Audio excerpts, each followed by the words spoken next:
Muchas gracias. Bueno, muy buenos días a todos y a todas de nuevo a este primer diálogo binacional, ciudadano binacional entre Colombia y Venezuela. Yo muy brevemente voy a compartir con ustedes los ejes que colectivamente entre este panel identificamos para desarrollar pues esta sesión. Bueno, en primer lugar quisiera señalar que el objetivo del panel es fundamentalmente ofrecer desde distintas perspectivas una lectura, un análisis sobre las características de la relación binacional, sobre cómo ha evolucionado, cuáles son sus claves para avanzar para la reconstrucción y también las barreras o dificultades, entendiendo que esta reconstrucción es fundamental para la solución pacífica y democrática de la solución en Venezuela, pero asimismo para la construcción de paz en Colombia. Cuando le dé la palabra a cada uno de los panelistas, pues señalaré los temas específicos que ellos van a tratar. Entre todos, identificamos unos 5 o 6 puntos base que voy a señalar, como les digo, muy rápidamente, sobre los cuales pensamos puede desarrollarse este panel, lo mismo que las intervenciones y preguntas, son referentes para la discusión.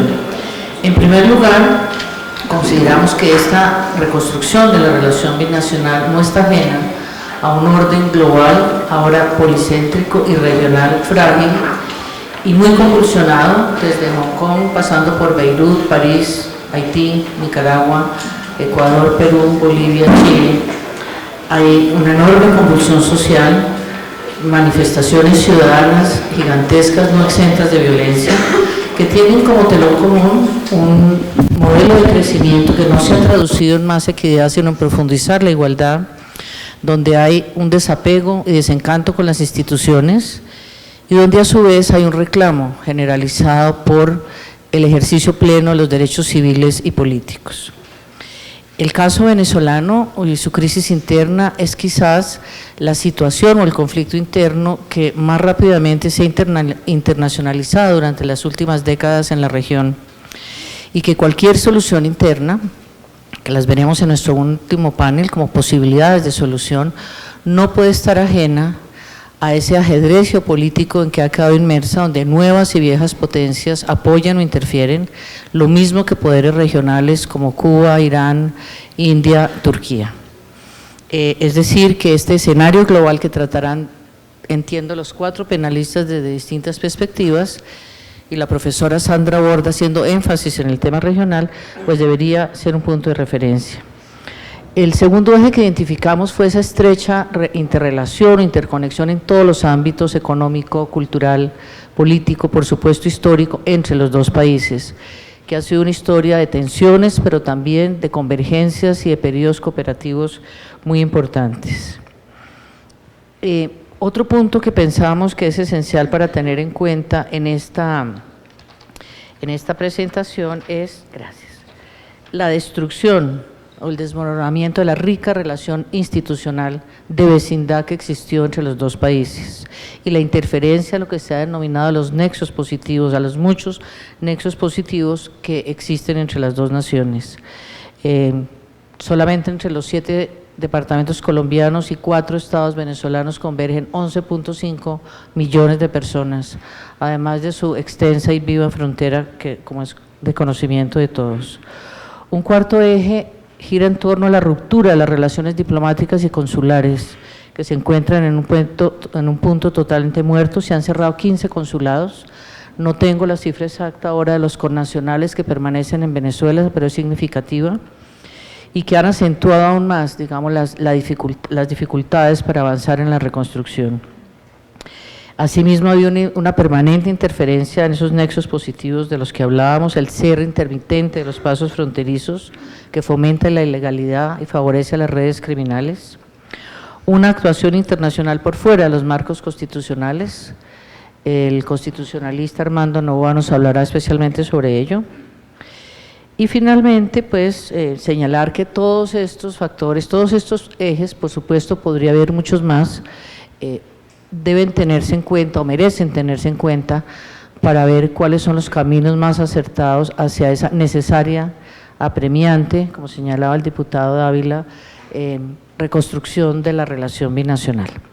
Bueno, sin más, le doy la palabra al abogado constitucionalista, es magistrado, como lo señalaron, del Consejo Nacional Electoral, Armando Noboa, quien justamente ante la ausencia de análisis o una presencia muy precaria en los estudios del enfoque constitucional, del ordenamiento constitucional que rige las relaciones bilaterales, nos va a hablar de esto.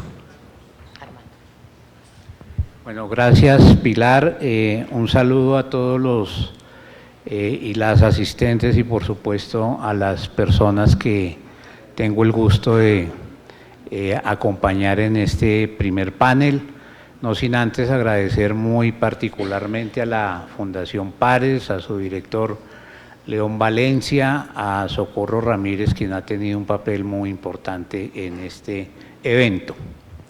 Bien, sin más preámbulos, yo quisiera plantear muy puntualmente algunas reflexiones para animar esta parte introductoria. Como lo recordó ayer León Valencia, el denominado episodio del cerco humanitario del pasado 24 de febrero del presente año en la frontera colombo-venezolana en el departamento de Norte de Santander, a varios ciudadanos y ciudadanas de este lado de la frontera nos dejó muy desconcertados. Y entonces algunos de nosotros nos formulamos la siguiente pregunta: ¿ese tipo de actuaciones del gobierno colombiano en la frontera están reguladas por algún sistema normativo? ¿La Constitución Política de Colombia tendría algo que decir en relación con esas actuaciones? Y por supuesto, esa pregunta adquiere una nueva actualidad si nos atenemos a las recientísimas declaraciones de la nueva canciller, que señala que su línea de acción será exactamente la misma del canciller anterior. Entonces, a partir de esas inquietudes, yo considero que para poner las cosas en su punto, para hablar de reconstrucción de las relaciones diplomáticas y de buena vecindad entre Colombia y Venezuela, la primera pregunta que hay que formularse es la pregunta de nuestro orden institucional, porque si hay nuevas alternativas a lo que estamos viendo, hay que empezar por reencauzarlas, a mi manera de ver, por lo que plantea la Constitución de 1991. Y desafortunadamente, en buena parte de los análisis que se han realizado sobre esta particular situación, encontramos que las referencias a la Constitución y a los principios constitucionales de Colombia son, si no marginales, prácticamente inexistentes. Entonces, muy brevemente, yo quisiera plantear los siguientes puntos. En primer lugar, un poco de historia.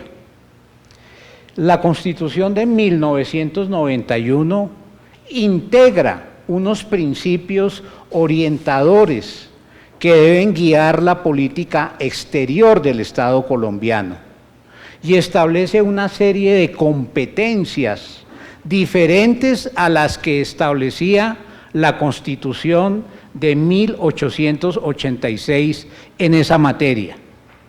Y por supuesto, esos principios orientadores no siempre estuvieron en nuestra Constitución. Antes de 1991 no existía un capítulo de relaciones internacionales, ni existían unos principios como si están contemplados en la actualidad en esta materia. Nuestra política exterior, como lo ha recordado nuestra muy admirada amiga Sandra Borda en su reciente texto sobre estos temas, se ha guiado por una conducta de aislacionamiento atávico que circunscribe las competencias de la política exterior colombiana a lo que decida el presidente de la República. Y la Constitución del 91 quiso partir de un punto de vista diferente. Alfredo Vázquez Carrizosa, en la Asamblea Constituyente del 91, dijo algunas frases que yo quisiera repetir. La primera frase que pronunció Alfredo Vázquez Carrizosa, ex canciller de la República en el gobierno de Misael Pastrana Borrero, fue la siguiente, en coincidencia con lo que nos ha recordado Sandra. Los colombianos solamente vinimos a aprender geografía luego de la Primera Guerra Mundial, para significar con eso nuestro tradicional aislamiento en la discusión y en la información a la opinión pública de cómo es que se manejan las relaciones internacionales. La segunda frase que pronunció Alfredo Vázquez Carrizosa es que la política exterior colombiana es una especie de coto de caza de los presidentes de la República, para significar con eso que era un asunto de su exclusivo dominio, secreto, al margen de los informes públicos a los que debe referirse y a los debates de la opinión pública sobre la materia.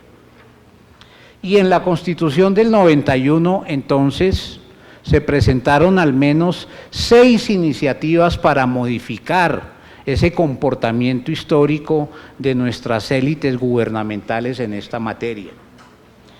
Y a partir de esos 6 grandes proyectos que se presentaron en la Asamblea Constituyente, se incorporaron en ese texto 3 tipos de cosas que yo voy a mencionar.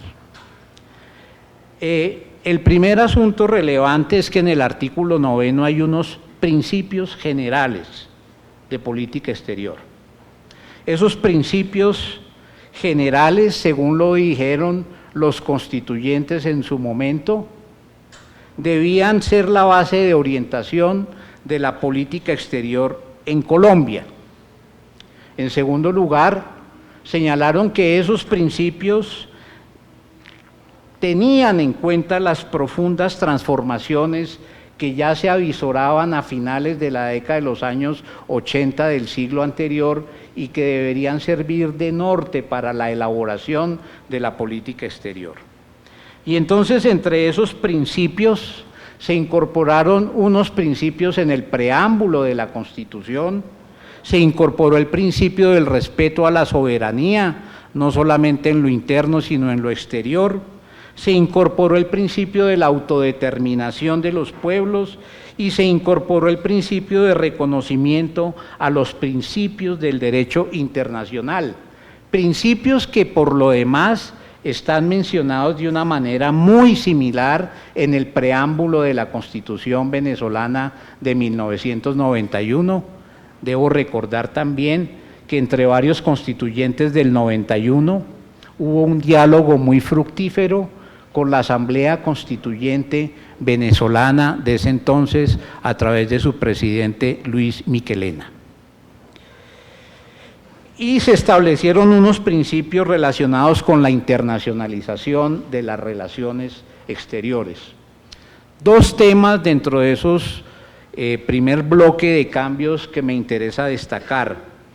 Primero, lo que establece el artículo 96 de nuestra Constitución, en el sentido de que se reconocen unos derechos a las poblaciones y a los territorios de zonas de fronteras, de tal manera, por ejemplo, que se establece de manera específica que serán colombianos por adopción los latinoamericanos y caribeños de nacimiento que pidan su inscripción en Colombia. Y se reconocen también unos derechos comunes a los pueblos indígenas de las zonas de frontera, artículo 96, literal C. Por supuesto, ninguno de estos dos derechos que yo sepa se tuvieron en cuenta al momento de que se decidió la ruptura de las relaciones exteriores, por lo menos de aquí hacia allá. Y también se establecen unos principios orientadores, importante esto, dentro de las competencias que tienen los gobernadores y los mandatarios locales en los municipios ubicados en zonas de frontera. Y termino con esto.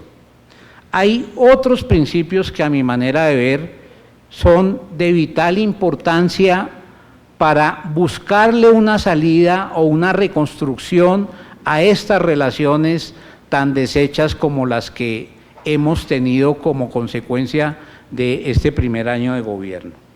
Lo primero es que las relaciones internacionales de Colombia no las hace en solitario el presidente de la República. Hay un órgano de carácter consultivo que no estaba en la Constitución anterior, que es la Comisión Asesora de Relaciones Exteriores, comisión que se encuentra enriquecida con la posibilidad de que participen los partidos y movimientos que se declaren en oposición, tal como lo establecen los acuerdos de paz del año 2016.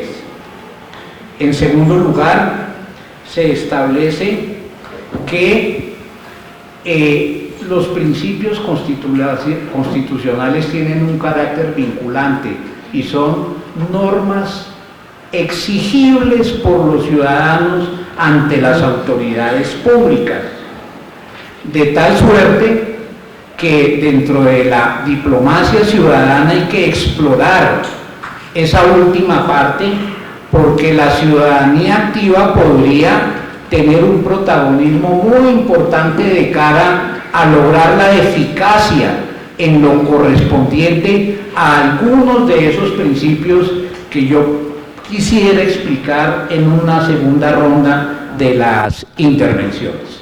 Muchas gracias. Muchas gracias, Armando, por esta presentación inicial que nos da un buen marco para... Diputado Dávila, por favor, adelante. Él nos hace que hablará especialmente sobre la necesidad de institucionalidad de la relación bilateral y los espacios de cooperación transnacional. Bueno, muy buenos días, Pilar, queridos panelistas, Socorro y las diferentes organizaciones, pares que están aquí presentes, mis coterráneos de los Andes, de la Universidad de los Andes, tanto la de Mérida, Táchira, como la de Bogotá. Bueno, yo quería significar lo siguiente.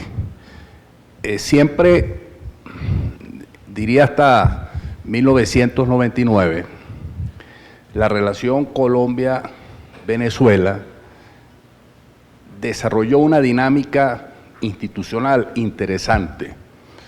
Se creó una sana continuidad en donde se entendió que la relación Colombia-Venezuela no podía limitarse exclusivamente a la delimitación de aguas marinas y submarinas, el tema del Golfo de Venezuela, etcétera, sino que tenía un carácter transnacional, que habían otros aspectos, otros elementos que estaban creciendo en ese momento, que tenían que ver con los delitos fronterizos, el narcotráfico, el robo de vehículos, el problema del transporte. Y en el transcurso pues de los 40 años de democracia que tuvimos en Venezuela, se desarrolló una institucionalidad, una dinámica institucional a través de diversos presidentes que representaban diversos partidos políticos. Se aprobaron una serie de declaraciones importantes que fueron firmadas entre presidentes venezolanos y presidente de Colombia. Por ejemplo, el presidente Caldera y Llera Restrepo en 1969. También hubo la declaración del Arauca, suscrita por los presidentes Lucinchi y Belisario Betancur en 1985. Después el comunicado conjunto Carlos Andrés Pérez, Virgilio Barco, en febrero de 1989, vino la declaración de Ureña en marzo de 1987, se firmó el acta de San Pedro Alejandrino en marzo de 1990, donde se crearon pues una serie de temas y de comisiones que tenían que ver pues con ese aspecto transnacional. No solamente era la cuestión de la delimitación fronteriza, sino todo lo que tenía que ver con el comercio, la relación empresarial, la relación universitaria, cultural, científica. Comenzamos en Venezuela con un proceso de descentralización administrativa, en donde escogimos a partir de 1989 por primera vez a los gobernadores y alcaldes, y los gobernadores de la región fronteriza, cercanos o de frontera con el norte de Santander, comenzamos pues a realizar una serie de convenios que tenían que ver con la cuestión turística, con la cuestión cultural, científica, tecnológica, es decir, otra perspectiva. Desafortunadamente, a partir de 1998, 99, se empezó a ideologizar la relación internacional en Venezuela. Entonces ya no era un tema de fortalecer la relación entre vecinos y entre hermanos históricos de Colombia y Venezuela, sino que ya el planteamiento era la lucha contra la oligarquía colombiana, contra el imperialismo, y en consecuencia se empezó a debilitar esa relación fronteriza. Empezamos a ver el cierre de fronteras. El profesor decía hace rato el tema que vivimos en febrero de este año con la ayuda humanitaria. Vimos cómo aquí en el norte de Santander, en la parada aquí en San Antonio del Táchira y en Ureña, pusieron una serie de containers por parte del lado venezolano para impedir que esa ayuda humanitaria pasara. Y así hasta hoy día, pues, hay un paso peatonal, pero no tenemos paso de vehículos. Yo viví la época en que pasábamos con vehículos. Veníamos de Mérida, yo fui gobernador de Mérida, fui senador por Mérida, y yo recuerdo que a nosotros nos traían cuando pequeños aquí a Cúcuta, lo que en nuestras familias decían, nos venían a aperar en la época de vacaciones, y entonces nos ponían 3 y 4 camisas, 3 y 4 pantalones y 2 chaquetas para poder pasar, para que no nos los quitaran en Peracal y en todas esas alcabalas que existían en esa zona entre el Táchira y Mérida. Es decir, nuestras muchachas venían a estudiar aquí en Pamplona. Nosotros nos criamos en ese ambiente. Hoy día ya no es lo mismo. Hoy día tenemos otros elementos donde se perturba la paz de la región, en donde tenemos una Asamblea Nacional que es electa por el pueblo, pero ha sido declarada en desacato, una figura inconstitucional que no existe, simplemente porque la mayoría no era del gobierno, sino que la oposición en el año 2015 ganó la mayoría, 112 diputados, y eso no lo pudo aceptar el rey. La Comisión de Política Exterior, donde yo formo parte, bueno, nosotros no podemos ejercer control sobre la política exterior, por ejemplo, para hablar de este tema, de la relación binacional, porque no tenemos competencia. No podemos citar al ministro de Relaciones Exteriores, no podemos exigir cuenta, porque no está dentro de la competencia. Además, hubo una disposición del propio Hugo Chávez, después Maduro, mejor dicho, Maduro, en donde dijo que, por ejemplo, en el caso del ministro de la Defensa, ordenó, pues, que no podía ir el ministro de la Defensa a ninguna audiencia, pues, ni con la Comisión de Defensa, ni la Comisión de Política Exterior, ni con ningún tipo de comisión de la Asamblea Nacional, porque, bueno, nosotros estábamos en desacato y éramos una expresión de la oligarquía y de la derecha. Como ustedes pueden observar, entonces se ideologizó el tema. ayer en la exposición se habló que existían 1.500 millones de dólares de comercio ilegal. Llegamos a tener 3.000, 8.000 millones de dólares de intercambio comercial. A veces se piensa que la política tiene que estar ajena y separada de todos estos elementos. Y nosotros tenemos una experiencia que fue el Grupo Contadora, que se formó entre Colombia, México y Venezuela, y ese Grupo Contadora que trajo paz en Centroamérica derivó en un proyecto de integración económica, que se denominó el Grupo de los Tres, en donde el intercambio comercial en los tres países fue extraordinario. Es decir, yo lo saco como una relación, como un ejemplo, que no todo de política es malo, sino que efectivamente cuando tenemos una política bien entendida, con criterio de Estado, con criterio de estadista, pueden avanzar nuestros países. Entonces yo sí soy de los que pienso que efectivamente tenemos que rescatar ese espacio institucional, entender pues el carácter transnacional de nuestras relaciones, que tenemos agentes nocivos que afectan la estabilidad de la región, que circundan precisamente en nuestra zona. Y voy a terminar para decir esta anécdota. Yo como diputado, yo tengo que salir por aquí, por el puerto de Santander.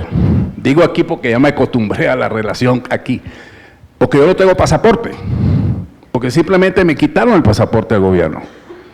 Porque como era miembro de la Comisión de Política Exterior, yo no podía salir al exterior a denunciar estas cosas o pena de ser traidor a la patria. Entonces yo tengo que salir por aquí, por el puerto de Santander, porque es más cerca para mí, porque yo soy de Mérida. Bueno, eso le pone a usted en el plano de las cosas, cómo se ha venido manejando la situación, y de allí la necesidad de rescatar ese espacio de cooperación institucional, que no solamente es una relación entre estados, sino el hecho mismo de la relación social, económica. Hubo un Consejo Binacional Empresarial, un Consejo Binacional Industrial, que contribuyó mucho al desarrollo de la región cuando teníamos ese espacio de cooperación institucional.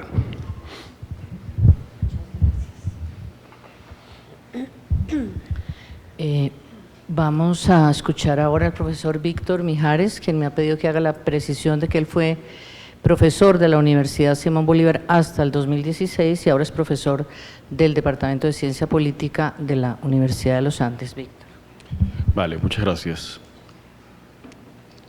Bien, las dos presentaciones que sirvieron de preámbulo a este panel me han llamado mucho la atención, porque efectivamente hay una visión acerca de la relación binacional y que ésta estaría afectada, se piensa más desde Colombia por el gobierno colombiano y se piensa más desde Venezuela por el gobierno venezolano. Razón por la cual pareciera que generalmente no se le atribuye mucha agencia al otro, asumiéndose de algún modo que en buena medida esto tiene que ver más con nuestros propios gobiernos y que el otro gobierno estaría mucho más dispuesto a entrar o a reconstruir esta relación.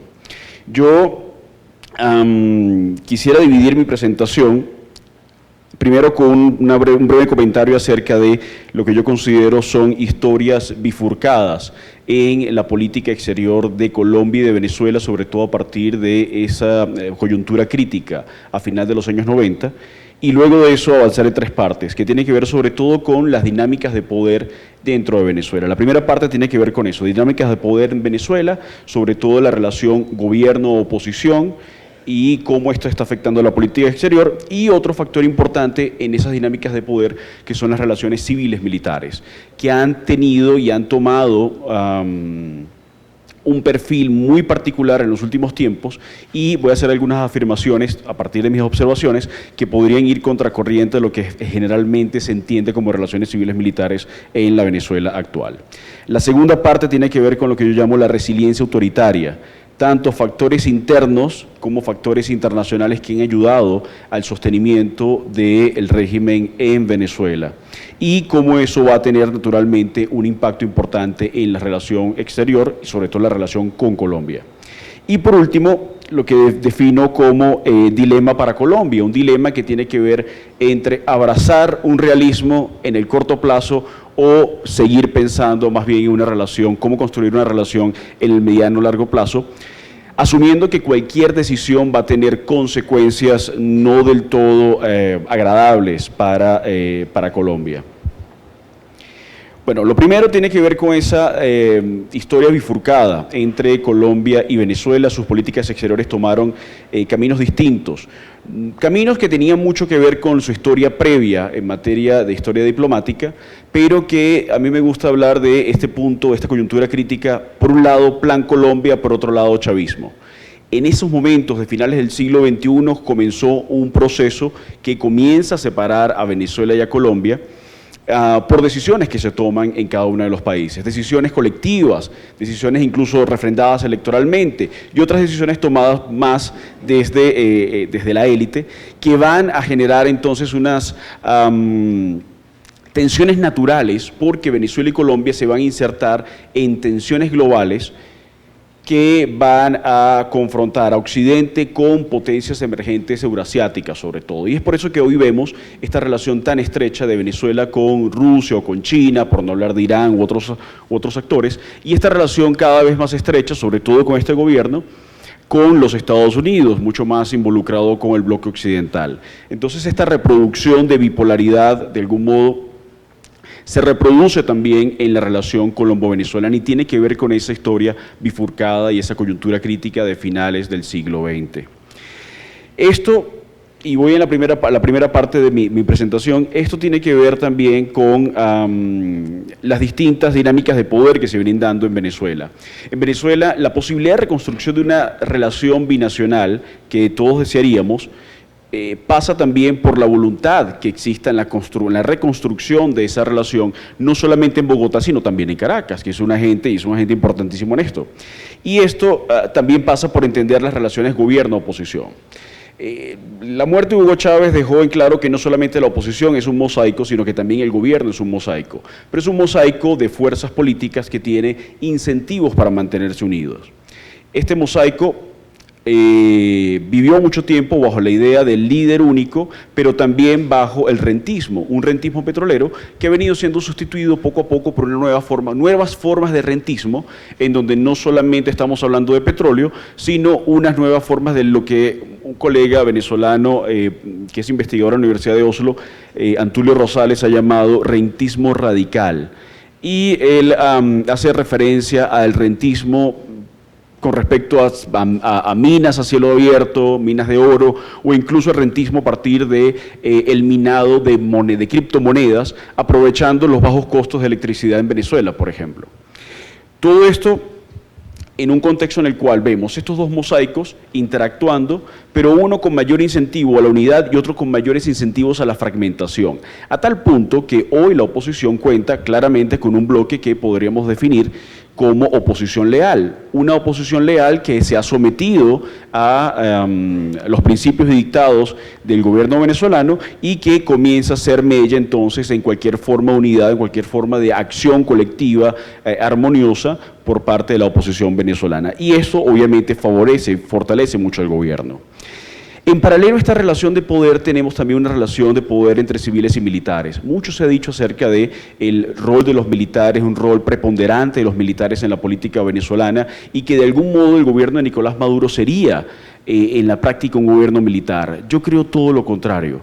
Creo que efectivamente el partido de gobierno, el Partido Socialista Unido de Venezuela, que es un partido calificado claramente desde la ciencia política como un partido hegemónico, ha logrado colonizar y cooptar a las Fuerzas Armadas, fragmentándolas, creando un nuevo sistema de mando y obediencia, en donde se ha generado efectivamente un control civil sobre los militares, pero a través de una fortísima politización y fragmentación de los mandos de la Fuerza Armada. Y esto tiene que ver con un proceso mucho más largo, un proceso que yo diría tiene unos 17 años, desde aquel intento, desde aquella salida del poder de Hugo Chávez por algunas horas, en donde efectivamente el chavismo se decidió a crear las condiciones para que no se pudiese volver a dar un golpe de Estado en Venezuela y que de esta manera se pudiese garantizar la continuidad de la revolución. En ese sentido no es tanto un gobierno militar, sino más bien los militares parecieran estar cooptados y controlados desde el partido, y esto debilita mucho hipótesis como la del cerco diplomático, porque la hipótesis del cerco diplomático estaba basado en la idea de que generar presión dentro de Venezuela generaría a su vez una reacción militar, pero en mi opinión, esa reacción no está cerca de producirse por esta cooptación del poder militar. Eso genera, obviamente, este es mi segundo punto, resiliencia autoritaria, una capacidad de resistencia y adaptación por parte del gobierno que tiene que ver con esos factores internos que hemos mencionado, pero también con factores externos que están directamente vinculados a transformaciones en el orden mundial. Transformaciones que pasan, entre otras cosas, por vínculos con nuevas fuerzas, con antiguas fuerzas que reemergen, como el caso de China, como los intentos desesperados de Rusia por no entrar abiertamente, no ser identificada abiertamente como una potencia decadente, que efectivamente lo es, pero también nuevas ideas y nuevas corrientes de opinión que naturalmente favorecen mucho más a un gobierno que se autoproclama como de izquierda, socialista y que estaría mucho más cercano a tendencias actuales como por ejemplo la protección del medio ambiente, etcétera, etcétera, a pesar de ser un régimen bastante depredador con respecto a la naturaleza, como lo demuestra la faja del Orinoco y el arco minero. Sin embargo, trata de inscribirse en esas tendencias de opinión global que le permiten efectivamente tener mayor inmunidad frente a la opinión pública internacional, a pesar obviamente de todas las críticas que le han llovido en los últimos años. Eso también tiene que ver, esa resiliencia autoritaria, esos factores externos tienen que ver con la región. La región no se encuentra en capacidad de generar la presión suficiente contra Venezuela. Los estados petroleros como Venezuela no viven de sus regiones y el régimen venezolano en los últimos 20 años ha tratado de tener un nivel cada vez menor de interdependencia con respecto a su región. Venezuela en este momento depende mucho más de los mercados energéticos en China e India que en cualquier forma de comercio legal con Colombia, cualquier país andino.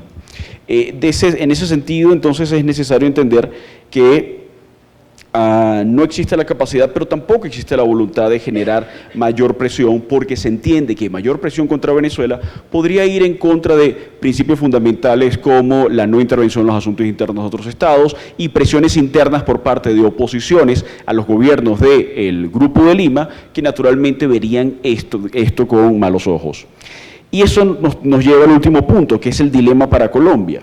Colombia está en este dilema, lo planteo yo, que es un dilema un poco entre asumir una posición muy realista y pragmática y decir las condiciones en Venezuela no van a cambiar, no tenemos nosotros ni la fuerza, ni en la región tiene la voluntad, y en los Estados Unidos no se sabe qué está pasando del gobierno Trump, si esto es simplemente una maniobra electoral o algo poco más que eso, como para seguir confrontando de forma tan directa y asumiendo el impacto, porque Colombia es quien recibe el impacto directo de toda esta crisis, es el principal parachoques de esta crisis, o aceptar que efectivamente en Venezuela las cosas no van a cambiar en el corto plazo, tratar de restablecer las relaciones de la forma, digamos, tan armoniosa como sea posible, tomando en cuenta naturalmente una trayectoria, sobre todo en los últimos años, una trayectoria tan agresiva, tan tensa entre los dos países, y convivir con ese chavismo en esta etapa tan agresiva y tan depredadora, pero asumiendo también que en el corto, en el mediano y largo plazo, esto podría ser también un peligro. ¿Por qué? Porque, como dijimos anteriormente, el Partido Socialista Unido de Venezuela es un partido hegemónico y el proyecto tiende a internacionalizarse, razón por la cual las tensiones parecieran estar de algún modo garantizadas, y además de eso hay que tomar en cuenta, y con esto termino, un factor importante en la política venezolana.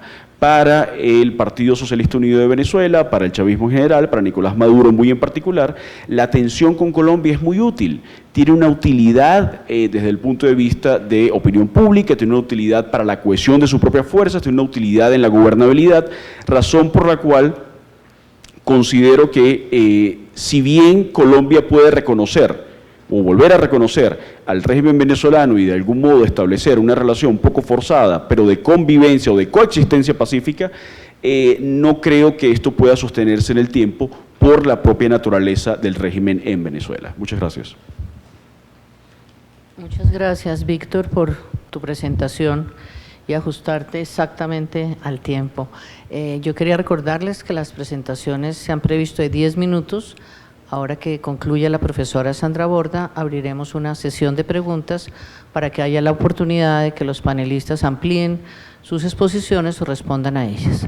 Sandra. Gracias, Pilar. Muy buenos días y muchas gracias por la invitación a Socorro, a Pares, a FESCOL y a todas las organizaciones y las personas que han contribuido en, digamos, en poner junto este esfuerzo, que es un esfuerzo colosal a este punto de las cosas. Quisiera simplemente soltar 4 ideas. Y bueno, ya veremos qué hacemos con ellas. El objetivo es simplemente provocar un poco el análisis alrededor de varios elementos sobre los cuales yo tengo muchas más preguntas que certidumbres a estas alturas del paseo, pero que siento que es necesario, digamos, desarrollar una conversación un poco más sistemática sobre estos puntos. El primero y más obvio, la primera idea y más obvia es, y esto creo que ya lo ha tocado parcialmente algunos de los panelistas, tiene que ver con cómo Venezuela ha visibilizado un estado muy particular del multilateralismo en la región. Y quiero aclarar que no estoy diciendo que la culpa de la crisis del multilateralismo en la región sea de Venezuela, estoy diciendo simplemente que la crisis venezolana visibiliza el montón de limitaciones con las que nos enfrentamos en este momento en materia de la acción multilateral.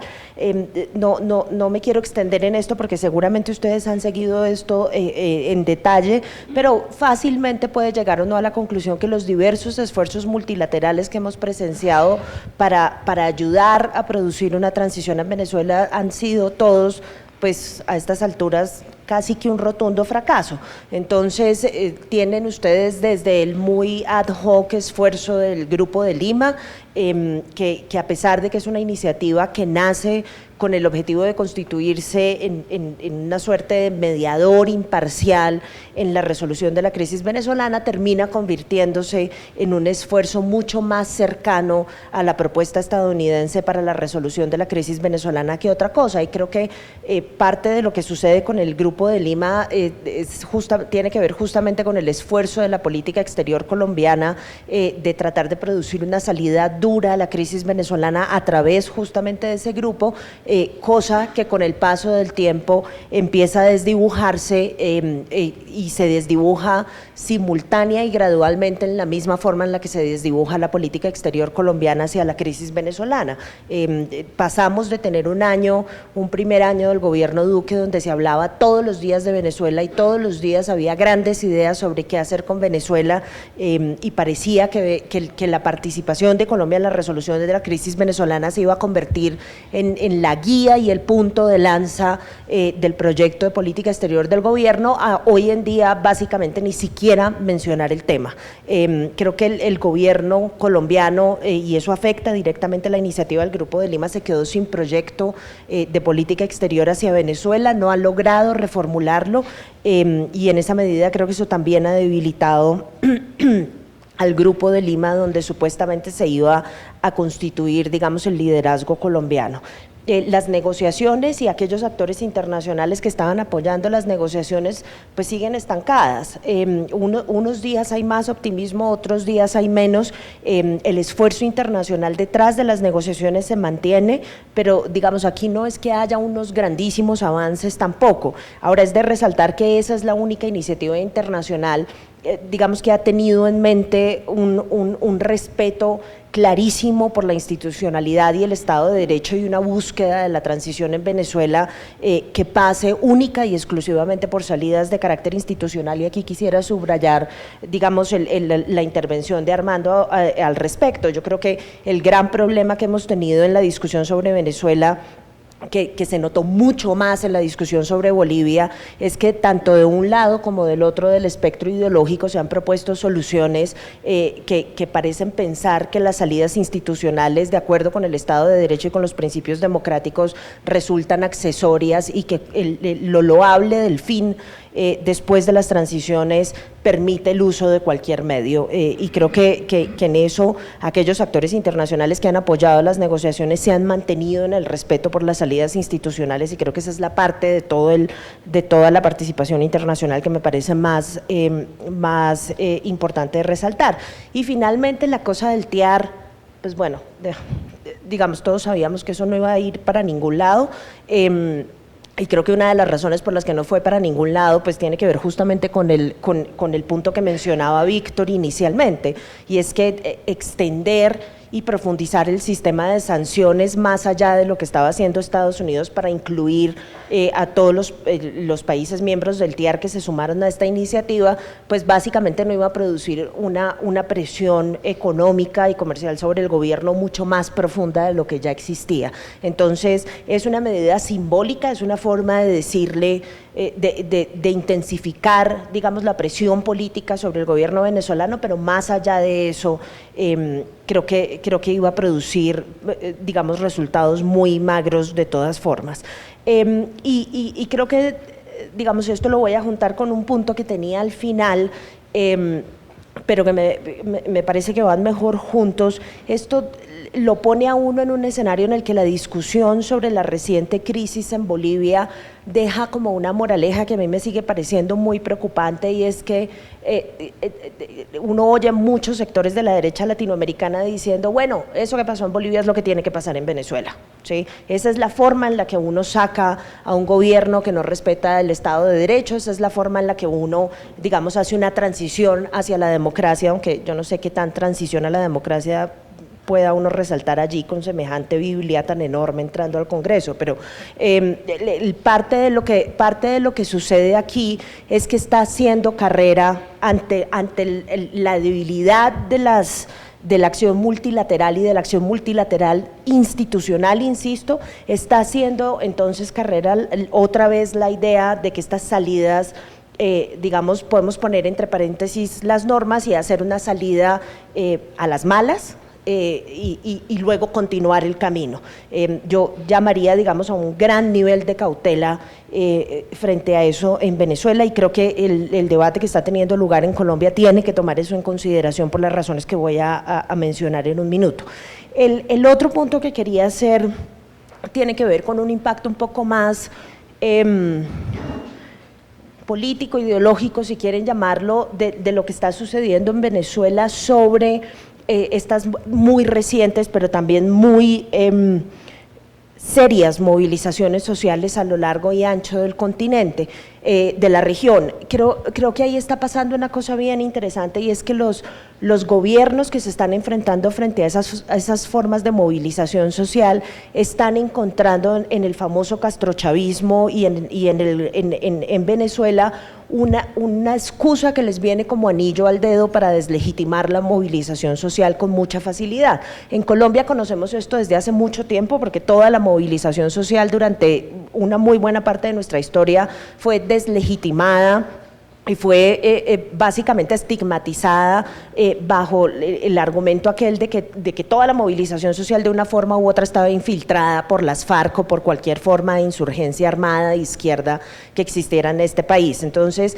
eso debilitó la movilización social por muchísimo tiempo, la estigmatizó y la obligó, digamos, a trincherarse durante una muy buena parte de nuestra historia. Ahora, creo que lo que está pasando en América Latina, si uno se da cuenta, el caso de Chile y las acusaciones de Piñera y lo que está haciendo el gobierno colombiano frente a la movilización social que se avecina, es un ejercicio parecido, pero esta vez no utilizando la insurgencia armada, sino esta vez utilizando el famoso castrochavismo y el Foro de Sao Paulo. Creo que ahí tenemos un problema grande que hay que resolver, porque, y creo que Víctor estaba apuntando en esa dirección en un instante, hay un ejercicio de identificación de mutuo, de chivo expiatorio en Venezuela y en Colombia, que creo que es muy peligroso para las sociedades en ambos lados de la frontera. Lo que está haciendo el gobierno colombiano es básicamente decir que la movilización social está infiltrada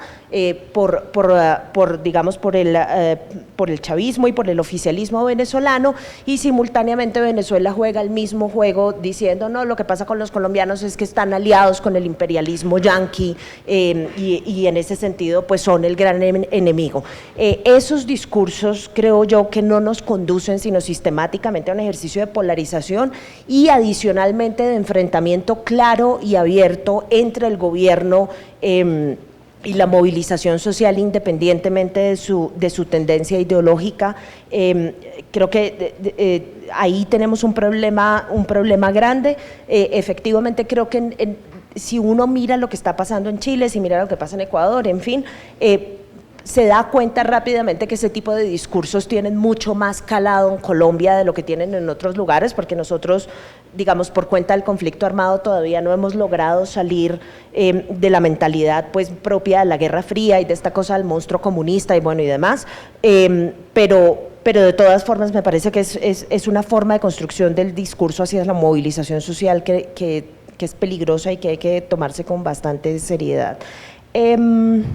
Y finalmente, simplemente quisiera, para atar esto con la cuestión de la debilidad del multilateralismo, quisiera señalar una cosa que me parece un poco preocupante, o dos elementos.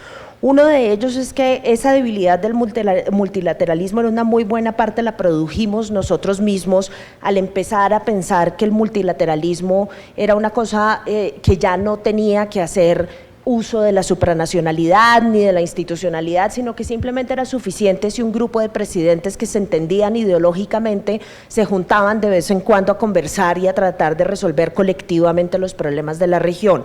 Ese esquema de cosas y la falta de institucionalidad y de supranacionalidad, pues básicamente lo que produce es que cuando hay cambios fuertes políticos e ideológicos, como siempre hay en América Latina, pues simplemente terminan dejando a las instituciones multilaterales totalmente vacías de significado, y creo que eso pasó con UNASUR, creo que está pasando con la CELAC a pesar de los intentos recientes de revivirla, y dejan a estas instituciones convertidas pues en lugares de conversación, insisto, como los llamaba alguien, en clubes de presidentes, pero sin capacidad de resolver realmente crisis, sin capacidad de generar acción colectiva contundente frente a lo que está sucediendo. ¿Y cuál es el resultado colateral, digamos, de esa ineficiencia multilateral en el escenario regional? Simple y sencillamente que dejamos un espacio y un vacío abierto peligrosísimo para que sean actores extrarregionales los que terminen gestionando la crisis, haciendo uso de sus propios intereses. Y hablo de Estados Unidos, hablo de Rusia, hablo de China, es decir, hablo de un montón de actores que participan en la crisis venezolana, digamos, atravesados por un montón de intereses geoestratégicos y particulares muy definidos y que no tienen en la cabeza, digamos, las implicaciones clarísimas de lo que significa esta crisis para la región.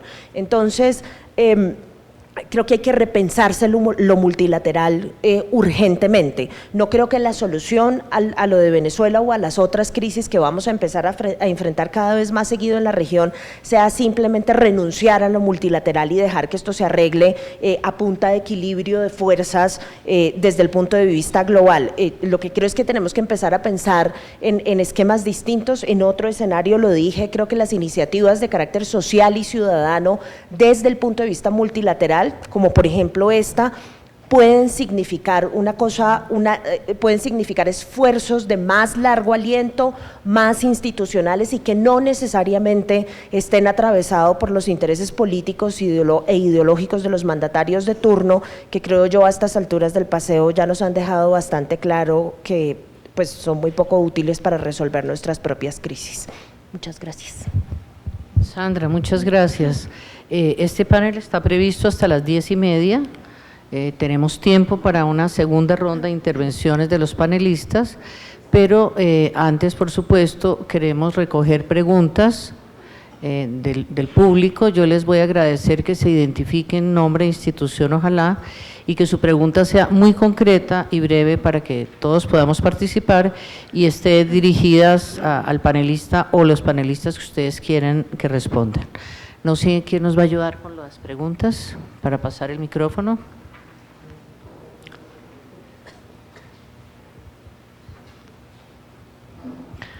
Bueno, si alguien desea formular una pregunta o hacer un comentario, les pido breve para que podamos aprovechar el tiempo. Adelante.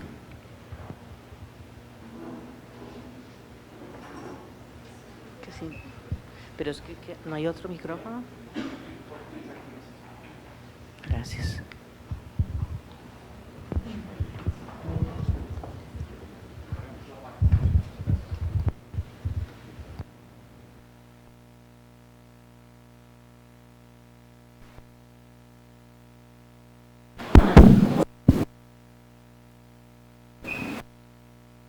días.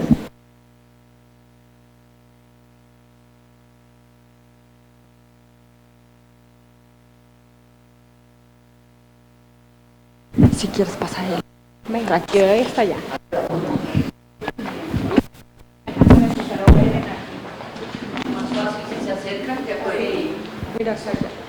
Acá, así. Buenos días, mi nombre es Gloria Patricia Vergara, yo hago parte de una organización que se llama Apoyar y que es una organización local en Arauca.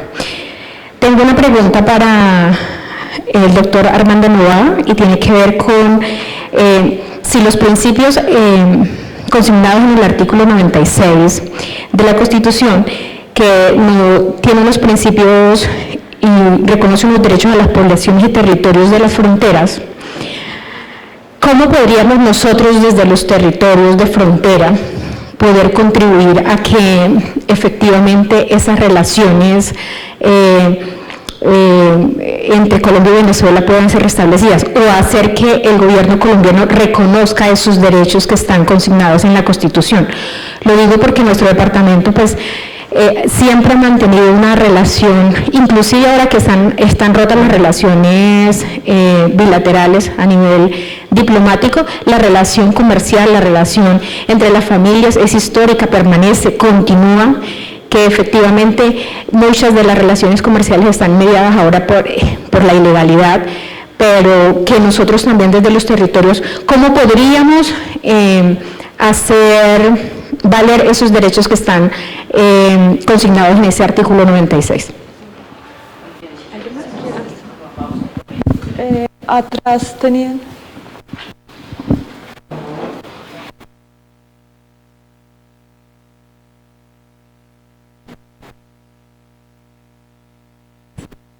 Muy buenos días a todo el grupo de panelistas, buenos días a toda la sala, a la audiencia. Mi nombre es Johnny Cifuentes, yo soy director y fundador.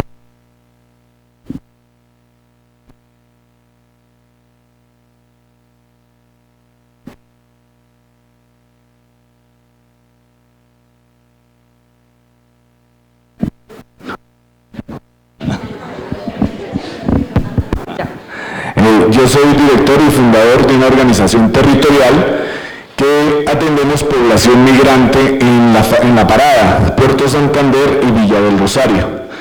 Hemos atendido hasta este momento, mensualmente atendemos hasta 6.000 niños que vienen de Venezuela con todas las problemáticas que ya conocemos. Me hace una pequeña inquietud que quisiera que miráramos y trazáramos dentro de este grupo de organizaciones que están participando de esta convergencia.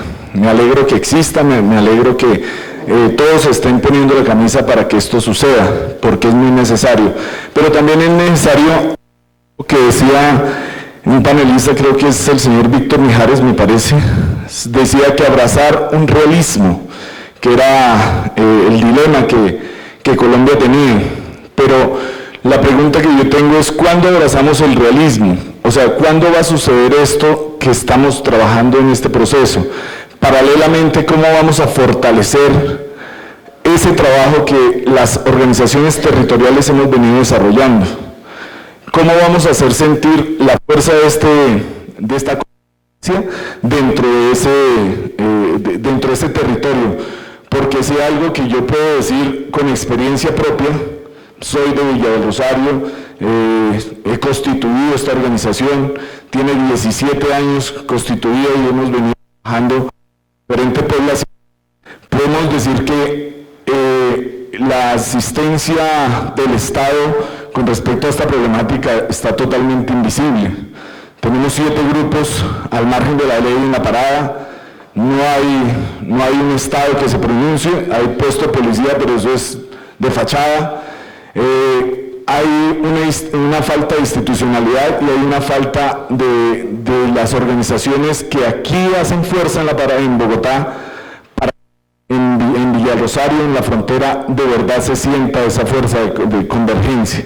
Entonces, para mí es importante que ese realismo, ese abrazar ese realismo real que está sucediendo, sea en tiempo real, sea en este momento, que paralelamente pueda llegar estas voces a la frontera para que se pueda hacer entender que sí hay una comunidad que se está preocupando para que esta solución pronto, o por lo menos que se mejore la situación, ¿sí? Hoy me decían los chicos de la fundación que se está presentando de nuevo como la presión que se siente para que la gente siga saliendo de Venezuela. Entonces, esto no va a mejorar si nosotros no solamente participamos directamente dentro del proceso en los territorios, sino llevamos esto a los territorios, a los alcaldes, a los concejales, gobernadores, y hacemos partícipe de esta convergencia a todos ellos. Gracias.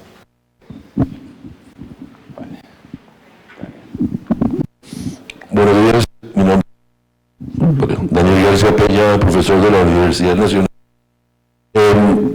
Yo quisiera simplemente hacer una pregunta para todos que tiene que ver con uno de los propósitos de la convergencia, que es el tema de la normalización de las relaciones, recordando que efectivamente pues hay diferencias ideológicas de las fronteras que siempre existen en los países, y me parece problemático pensar que solamente se pueden normalizar cuando no existen esas diferencias. Yo siempre recuerdo a mis estudiantes que durante toda la Guerra Fría entre Estados Unidos y la Unión Soviética existió una embajada norteamericana en Moscú, una embajada soviética en Washington, en los momentos más álgidos. Fue precisamente donde sale el teléfono rojo para poder tramitar las diferencias y por tanto el romper relaciones por la situación de que existan diferencias ideológicas de los dos lados me parece que es muy problemático. Además, le recuerdo al doctor Dávila que él habla antes del 99 las relaciones eran buenas y después del 90 malas, pues no es así. Los 8.000 millones de intercambio comercial que tuvimos fue la época y de ahí Hugo Chávez, de hecho un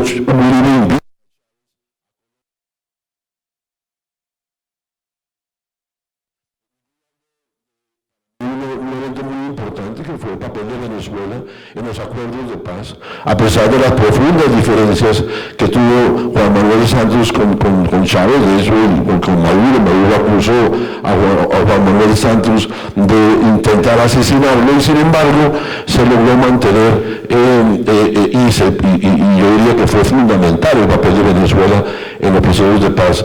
Por lo tanto, y aquí Pilar lo decía en su introducción, no olvidemos que las relaciones no son solo políticas, hay la diferencia entre los consulados y las embajadas, y si bien la relación tensa que puede existir a nivel diplomático, romper relaciones implica ya para asuntos consulares. Conocemos el caso reciente de una familia venezolana que tardó 3 semanas para poder traer de alguien, un venezolano muerto, que luego pudo enterrar en Venezuela. Entonces la pregunta es, la normalización, ¿cómo logramos restablecer unas relaciones a pesar de que en el corto y mediano plazo lo más probable es que sigamos teniendo profundas diferencias ideológicas de los dos gobiernos? ¿Cuál pregunta más quieres? Ay, señor.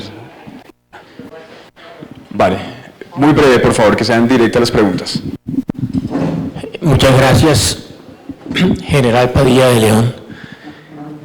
Interpretando a la doctora Sandra Borda en cuanto a que Maduro no puede tener este poder tan grande como para estar influyendo en toda la región en los hechos que se están sucediendo en cuanto a estas protestas y movimientos sociales se refiere.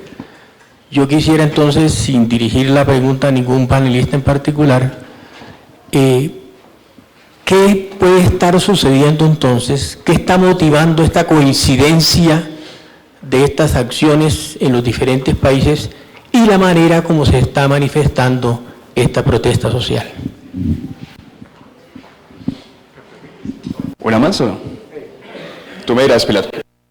No, primero. Ok, gracias.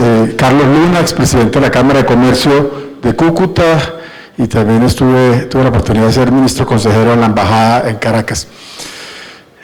Yo creo que el objetivo principal, y como está planteado, es ver el esfuerzo ciudadano. Bien lo dice ese nombre que es tan poderoso, diplomacia ciudadana, de poder llevar a las instancias que toman las decisiones, obviamente a los gobiernos y al presidente de la República, al canciller, de que entiendan la importancia en medio de las dificultades, de las diferencias políticas y diplomáticas, poder restablecer la normalidad, porque aquí los únicos que hemos quedado cercados somos la población fronteriza, los que vivimos en el Táchira, en el norte de Santander, en el Zulia, los empresarios del sector privado. Es que aquí se volvió un temor poder atender el mercado venezolano, porque si estamos atendiendo a los empresarios privados, somos cómplices del gobierno venezolano, estamos atendiendo y dándole un oxígeno al régimen de Maduro. Entonces, realmente lo fundamental es continuar este trabajo, pero quiero hacer una consideración muy rápida. Año 2016, ni Colombia ni Venezuela, los gobiernos habían hecho nada para restablecer. Uno decía que el puente estaba cerrado por un lado y por otro. Yo estaba como presidente de la Cámara de Comercio y con un grupo de empresarios fuimos a visitar al gobernador Bielma Mora y decirle la importancia que era iniciar con empresarios de la Cámara de Comercio de San Cristóbal y de Táchira y de San Antonio, poder restablecer eso. Inmediatamente el gobernador de Norte de Santander, William Villamizar, en ese momento también se reunieron y empezaron a reunirse los dos gobernadores, entendiendo, y ellos lo saben perfectamente, que la política la dirige el presidente y el ministro de Relaciones Exteriores de cada país. Pero ahí se generó un mensaje muy poderoso de la frontera, de la región, para que se pudiera generar la apertura del puente del 2016. Es que estábamos sin paso peatonal y pudimos restablecer el paso peatonal y restablecer el absurdo paso aduanal de 8 de la noche a 12 de la noche, que también es absurdo. La frontera 4 horas abierta legal y la trocha 24 horas abierta. Entonces, creo que ese mensaje es muy poderoso y también quiero pues también la reflexión de ustedes respecto a ese ejercicio. Dale, Pilar. La experiencia, digamos, que se hizo y qué piensan con respecto de poder retomarla con este enfoque que está. Van a responder primero los panelistas y hacemos una segunda ronda, entonces por favor les pido paciencia.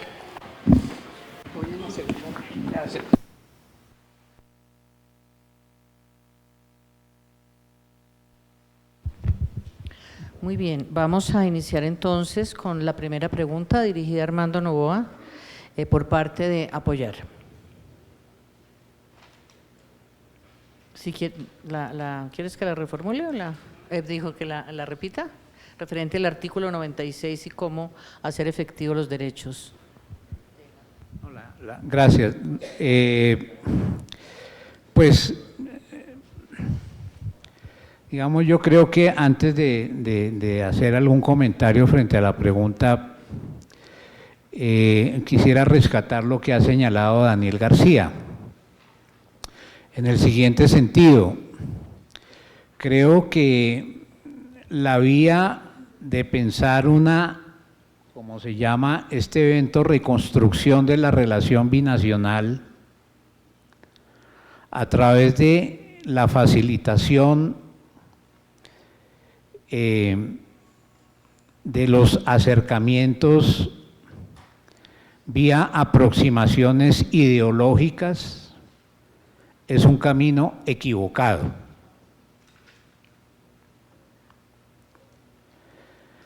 De tal manera que digamos, vía más razonable y más sensata, según mi entendimiento del asunto, está en la aceptación de modos de entender la vida, las sociedades, el Estado y el rol de las élites de cada uno de los dos países y respetarlos. Y entonces, en ese orden de ideas, el único camino que asegura la posibilidad de una aproximación más duradera es el camino de hacerlo por la vía de la institucionalidad de cada país. Nosotros no podemos opinar, por lo menos en el caso mío, no es el momento de hacerlo, de qué tan acatada es la institucionalidad venezolana en Venezuela. Pero lo que sí tenemos muy claro es que el manejo de las relaciones exteriores desde Colombia, según la presentación que hemos hecho, está muy distante de los principios que establece la Constitución. Y por consiguiente, la facilitación de una iniciativa ciudadana, yo preferiría el término reconstrucción de las relaciones, porque eso es algo mucho más profundo que la simple normalización de las mismas, pasa por hacer valer lo que dice nuestra Constitución. Porque, repito, el presidente de la República de Colombia es no solamente el jefe de gobierno, no solamente es el jefe de Estado, sino es el símbolo de la unidad nacional. Y ese símbolo de la unidad nacional es incompatible con la presencia del presidente de la República en la frontera, con un megáfono aupando a la división del ejército del país vecino, así no nos guste en manos de quién está ese ejército y qué dirección y norte ideológica tenga. Eso es absolutamente incompatible con la filosofía de unidad nacional que debe representar el presidente de la República, y yo agregaría algo, el partido de gobierno, porque subirse en camiones que van a distribuir ayuda humanitaria, aupando una confrontación fratricida en la frontera, no ayuda a nada a las relaciones. Entonces, creo que el punto de partida de este esfuerzo, de nuestro esfuerzo, es que desde el lado de Colombia nos pongamos de acuerdo en que tenemos una Constitución que está vigente, en que esa Constitución no puede ser un escenario secundario de diálogo ciudadano, sino que es, como está ocurriendo con el caso de la Biblia en Bolivia, en Colombia, nuestro norte es la Constitución. En segundo lugar, en relación a la pregunta que se me hace, a mí me entusiasma mucho esa pregunta por dos razones. Porque en muy pocos escenarios he oído hablar de los derechos que crea a las poblaciones fronterizas la Constitución.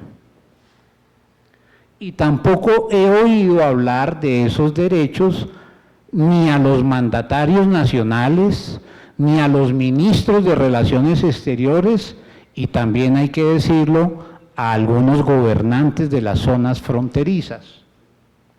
El artículo 289, yo voy a leerlo literalmente, para que lo tengamos presente, porque si hay algo de problemático en la forma en que se han conducido las relaciones binacionales, es cómo se ha deshecho la buena vecindad de las poblaciones vecinas.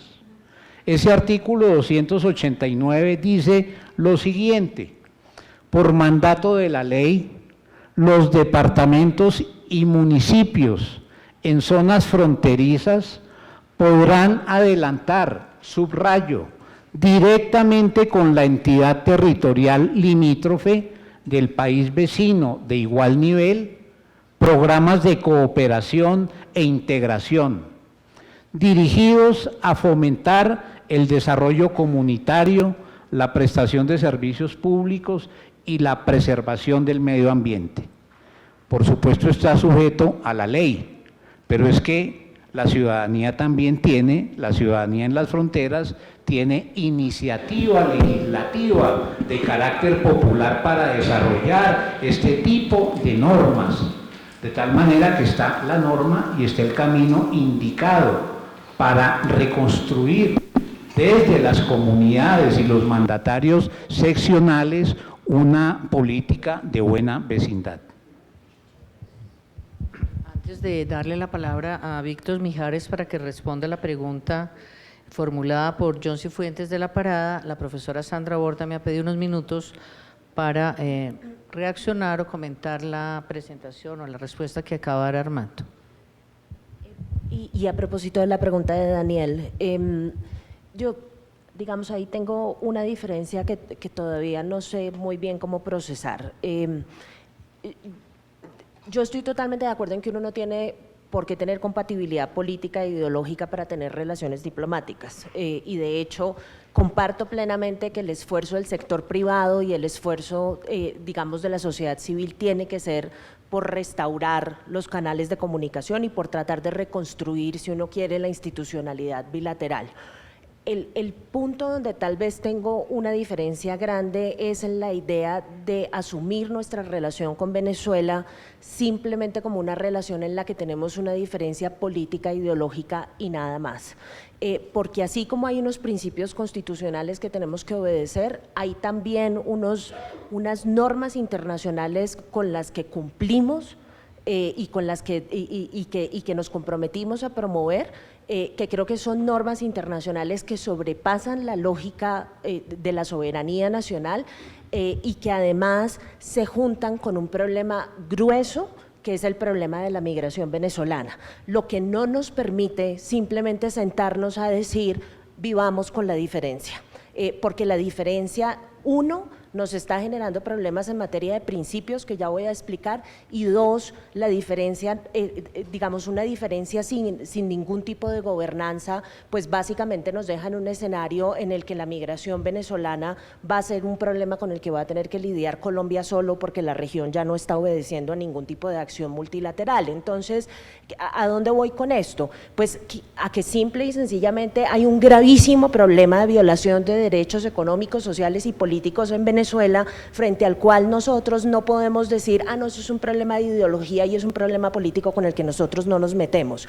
Yo creo que la acción que está siguiendo el gobierno colombiano es totalmente equivocada. Yo no creo que el cerco diplomático, y en eso coincidimos, no creo que el cerco diplomático sea la alternativa, no creo que juntarse con Estados Unidos sea la alternativa, no creo que amenazar con sanciones sea exactamente la forma en la que se va a producir una transición en Venezuela. Yo creo que hay que seguir buscando mecanismos ajustados al derecho internacional, ajustados a la multilateralidad, pero hay que seguir buscando la forma de ayudar a propiciar una transición en Venezuela. O sea, yo a estas alturas del paseo, sí, y digamos, este es un punto de gran debate en Colombia, pero yo, teniendo en cuenta los efectos que está produciendo la crisis venezolana para los mismos venezolanos y para Colombia, yo no creo que sea sostenible que uno le sugiera al gobierno colombiano que aprenda a vivir con la diferencia y nada más. Yo creo que eso no se puede hacer a estas alturas del paseo. Creo que lo que hay que hacer es buscar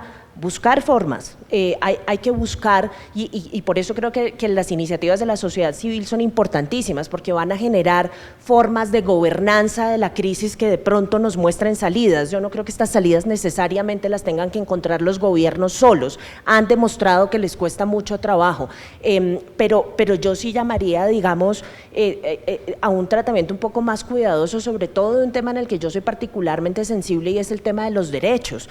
Claramente hay un problema de violación de derechos en Venezuela en este momento, claramente hay un problema de irrespeto al Estado de Derecho, de irrespeto a la democracia. Entonces, digamos, la parte en la que yo me incomodo un poco es ese momento en el que empezamos a pensar en eso simplemente como una diferencia ideológica y no como un problema grueso frente al cual hay que hacer algo y frente al cual hay que producir una forma de transición que, insisto, se ajuste a las normas, porque lo que uno no puede hacer es recurrir a los mismos medios que recurren a aquellos que no respetan el Estado de Derecho y que no respetan las normas. Así no se vale, ¿sí? Lo de Bolivia no se vale, uno no puede decir el uno y respeta las normas, entonces yo para sacar manejarlo hago uso del mismo y respeto a las normas, porque entonces quedamos exactamente todos en el mismo escenario.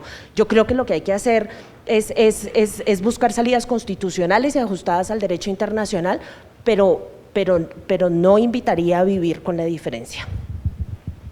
Muy bien, antes de retomar la pregunta de Daniel formulada a todos sobre cómo programar en el corto plazo o qué ruta seguir para esa reconstrucción, quisiera darle la palabra a Víctor para responder la pregunta referente a cómo abrazar ese realismo que está muy relacionado con la intervención que acaba de hacer también Sandra en este momento. Sí, gracias por la pregunta.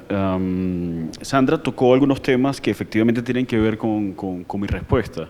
Y ese tema central tiene que ver precisamente con la migración venezolana, sobre todo la migración más vulnerable de venezolanos. De acuerdo al Fondo Monetario Internacional, si no pasa nada de aquí al 2023, habrá al menos un tercio de la población venezolana estará fuera del país, unos 10 millones, y se estima que para Colombia serían unos 3 millones de venezolanos en distintos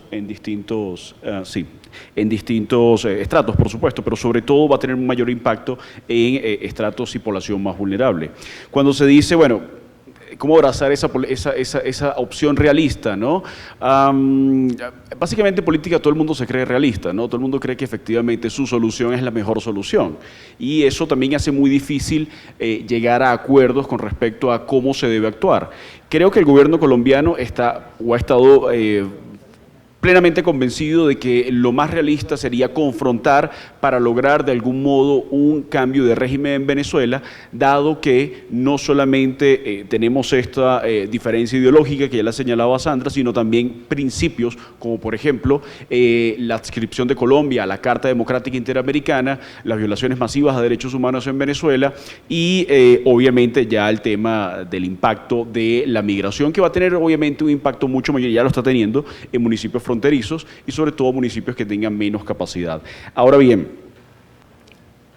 la alternativa a eso sería una alternativa, digamos, mucho más soberanista, ¿no? Y decir, bueno, efectivamente Colombia no está en condiciones ni quiere entrar en condiciones para lograr una solución de esta naturaleza, más allá obviamente del debate entre si debe ser a través de una vía constitucional o se debe seguir generando la presión del cerco diplomático, que yo particularmente considero que por las razones que expuse no va a funcionar.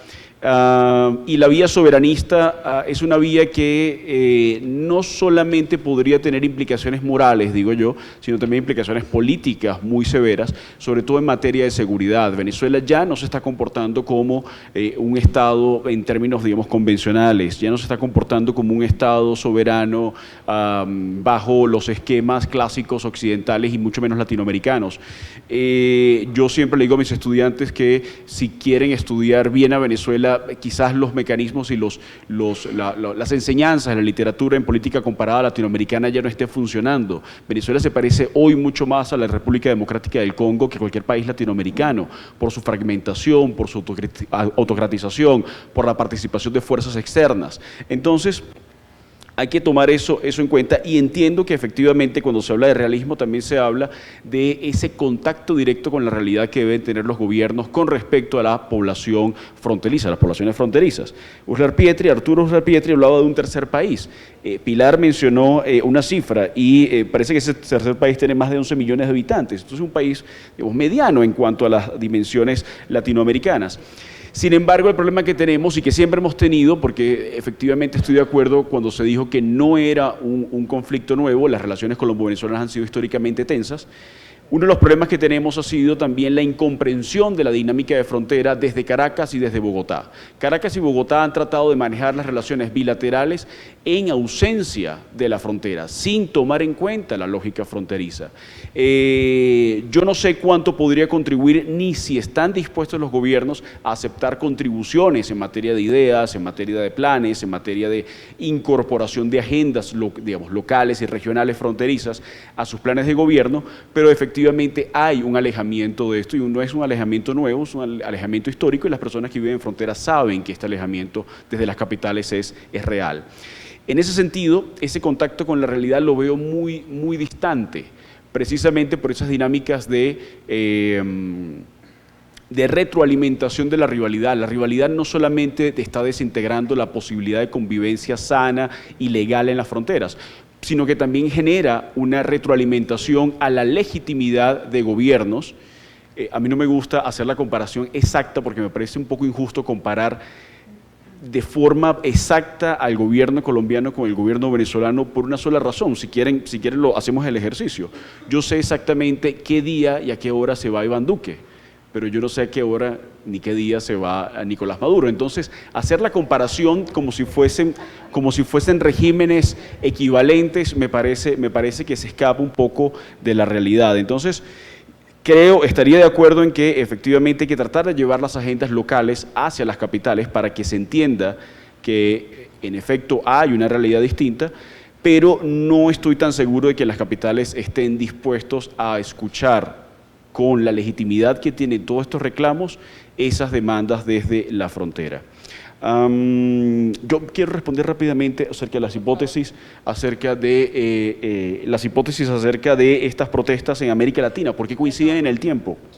Yo pensaba cerrar con esa última pregunta, pero si quieres abordar. Bueno, es que ya arranqué. Tenemos 5 minutos. Sí, es muy sencillo. Podríamos plantear 3 hipótesis, ¿no? Una que yo no creo que sean hipótesis necesariamente, son solo hipótesis, por cierto, pero que no son necesariamente excluyentes. La primera uno podría decir, bueno, esto está instigado de algún modo por el chavismo o castrochavismo, como se dice en Colombia, y de algún modo forma parte de agendas políticas e ideológicas radicales. Eso podría estar siendo explotado por esas agendas, ¿por qué no? Lo dejo solamente como una hipótesis. Pero también podríamos tomar en cuenta la hipótesis alternativa a todo esto, que yo creo que en el fondo, insisto, no es excluyente, que es la acumulación de agravios sociales en las sociedades latinoamericanas, que hacen que también la gente reaccione. Es decir, no podemos ver esto simplemente como un fenómeno unifactorial, ¿no? Pero hay otro que quizás sea un poco más antipático y quizás se vea como muy determinista desde el punto de vista material, muy materialista, y es que efectivamente hay un estancamiento en los precios de las materias primas en América Latina. América Latina gozó de cierta estabilidad hace una década y media, a partir de gobiernos que gozaban de muchísima estabilidad, de muchísima gobernabilidad, por vía de gasto público, por vía de proyectos y políticas sociales, y hoy en día el estancamiento del precio de las materias primas está coincidiendo con inestabilidad. Yo no estoy diciendo que ninguna de las 3 hipótesis sea superior a otra, pero creo que valdría la pena explorar múltiples hipótesis porque creo que es un fenómeno multifactorial. Muy bien, Víctor, muchas gracias. ¿Sí? Socorro, ¿quieres decir? Sí, sigue un orden. Aquí tenemos previsto un orden. Diputado Dávila, quería pedirle que usted también ayudara a responder la pregunta formulada por Daniel sobre la reconstrucción de la relación binacional, de cuál sería la ruta, pero también le agradecería que nos precisara un poco más cuando usted habló de espacios de cooperación transnacional vinculado a esta pregunta. Bueno, ahorita estoy un poquito más de acuerdo con los colegas panelistas, ¿no? Con la profesora en la última exposición un poquito más de acuerdo. Concretamente, ¿cómo reconstruir los espacios de cooperación internacional? Bueno, cuando yo mencioné las declaraciones entre presidentes de diversos partidos políticos de Colombia y Venezuela, quise señalar no que antes de 1999 todo era muy bueno. No, lo que quise decir es que había un espacio de cooperación internacional. Cuando Carlos habla de la relación que hubo entre Villamizar y Villamamora, bueno, es que existía un consejo que precisamente se denominaba Consejo Colombo Venezolano de Gobernadores de Departamentos y Estados de la Frontera. Producto de ese espacio de cooperación institucional que acabo de mencionar, sobre todo de las actas de San Pedro Alejandrino, en donde se tocaron diversos temas y se crearon comisiones de toda naturaleza, consejos binacionales para tratar no solamente la cuestión política, sino todo lo que tenía que ver con relaciones económicas, sociales y culturales.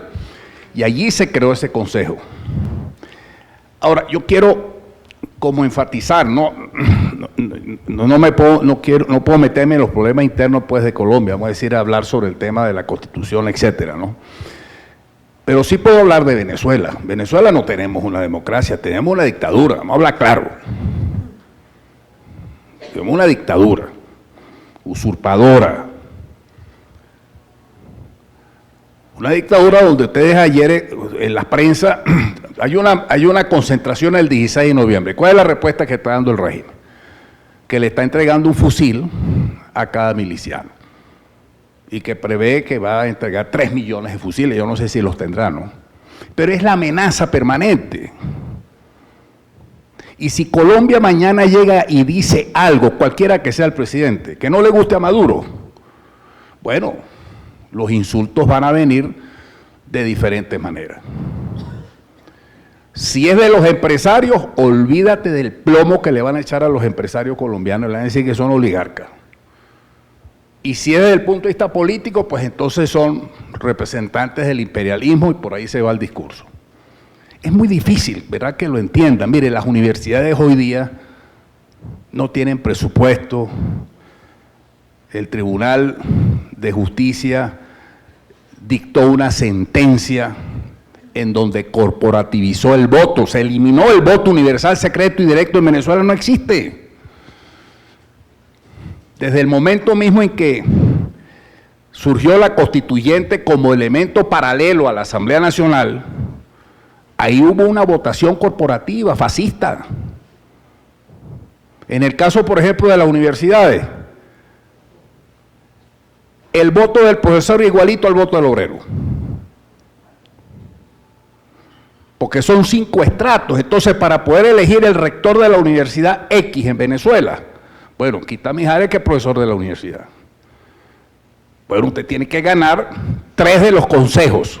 O sea, votación estudiantil, votación profesoral, votación gremial, votación obrera.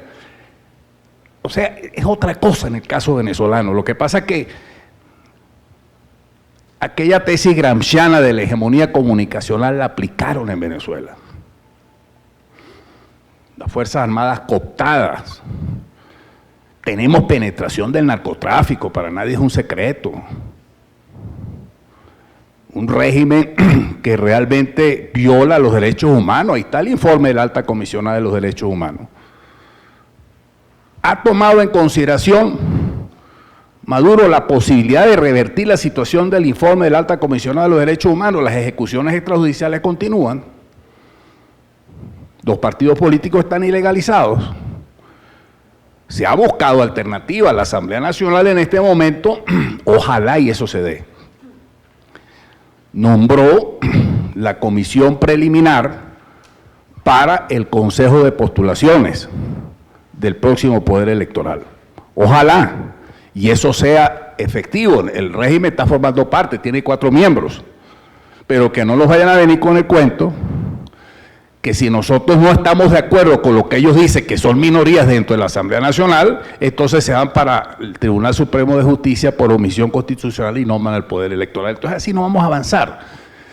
Yo sí creo, como soy de un estado cercano a la frontera, sé la potencialidad que tiene la frontera, lo que podemos hacer, lo que puede hacer la sociedad civil. Estos eventos son muy importantes para generar conciencia, para presionar de abajo hacia arriba, que se dé cuenta Caracas y Bogotá, que efectivamente tenemos una realidad en nuestra frontera, y lo que acabamos de hablar ahorita en este momento, el problema migratorio es muy grave. Somos refugiados, somos migrantes, ¿somos qué? Lo único cierto es que las perspectivas de 8 millones de venezolanos el próximo año, ayer la información que estaban dando cuando tomó posesión la nueva canciller era de 2,5 millones de venezolanos aquí en Colombia. Bueno, se podrá imaginar la presión. Sí existen algunos espacios, está la Declaración de Quito, los mecanismos de Quito. Creo que hay un evento en estos días aquí en Bogotá para analizar el tema de los mecanismos de Quito, para ver cómo atender el problema migratorio, el problema sobre todo de los derechos humanos de la persona migrante, de la persona refugiada, porque en algunos sitios hay brotes xenofóbicos en algunos países. Yo sí debo decir que en el caso aquí de Colombia, nosotros los venezolanos estamos muy agradecidos de todos ustedes, incluso aquí esta invitación que me hizo Socorro, muy agradecido, de que no están invisibilizando la situación venezolana. Muchas gracias, diputado.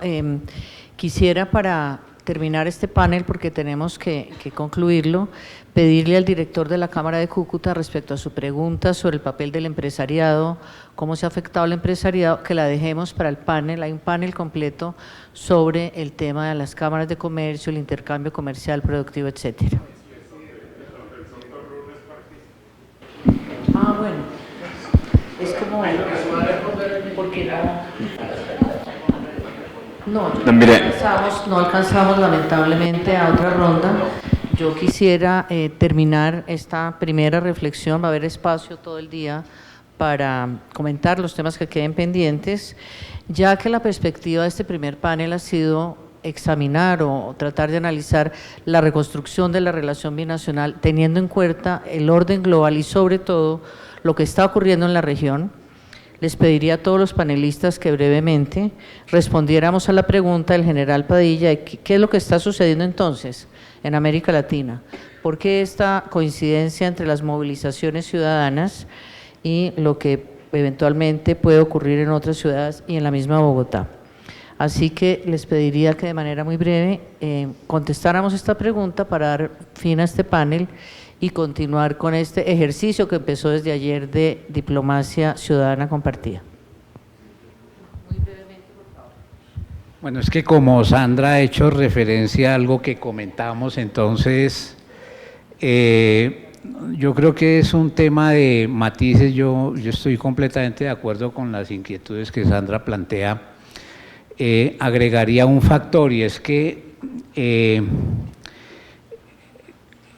Venezuela tiene un régimen, llamémoslo de una manera suave, desde el lado colombiano, para no molestar de pronto a los presentes o a los ausentes, tiene un régimen de anormalidad democrática. Yo, por ejemplo, no sé el presidente Guaidó cuándo termina su periodo institucional, cuándo se convocan elecciones, etcétera, etcétera. ¿Y qué va a hacer el gobierno colombiano cuando se le acabe el periodo institucional a la Asamblea Legislativa en Venezuela?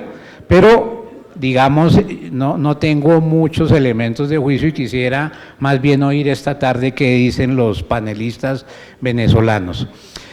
Sandra, es que cuando, no sé si recuerdas, cuando estábamos en las primeras de arranque de esta iniciativa, hubo una gran discusión si en el texto de conformación de la iniciativa se incluía la expresión dentro de esta convergencia ciudadana, la expresión transición democrática en Venezuela. Y al interior de nuestro grupo se generaron unos debates muy fuertes, porque algunas personas dijeron que en el momento en que se colocara esa expresión se iba a cerrar la posibilidad del diálogo con las autoridades venezolanas.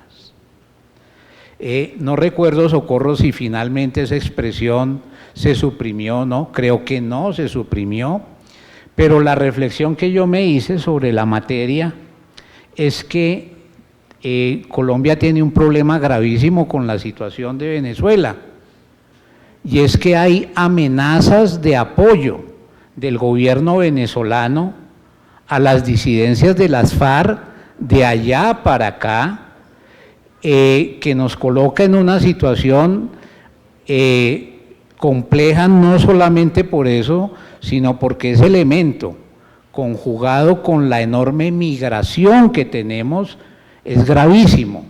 No sé si para contestarle al general Freddy Padilla un comentario.